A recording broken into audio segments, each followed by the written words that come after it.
السلام عليكم، مرحبا بكم في وحدة الانتاج ديال تعاونية كرون الفلاحية. من بعد ما كنا في المناحل ديال توبقال اللي جبنا منه العسل ديال الشوك، جا الوقت باش نمشيو للمناحل اللي كتواجد في مدينة تارودانت واللي غادي نجيبو منه العسل ديال الليمون. يلا معانا. دابا اجيو نوريكم المعدات واللوازم اللي كيخصونا الا بينا نمشيو للمناحل. كما كتشوفوا معنا اول حاجه هي اللبسه، هاد اللبسه هذه اللي كتحميك من القريص ديال النحل. ثاني حاجه كتخصك هي الرابوز اللي كتخليك تخدم مرتاح، واهم حاجه هي هاد الباقه اللي موجدين لكم فيها عرض اللي خطير بزاف.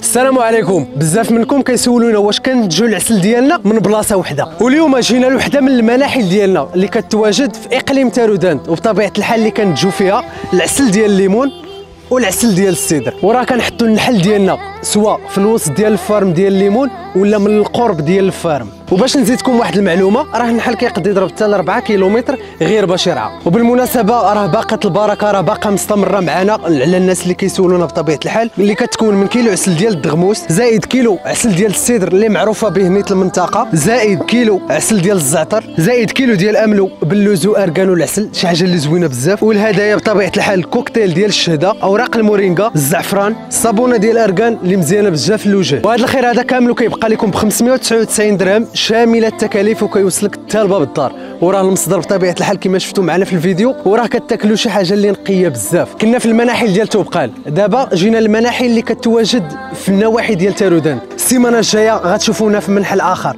بقاو على القرص.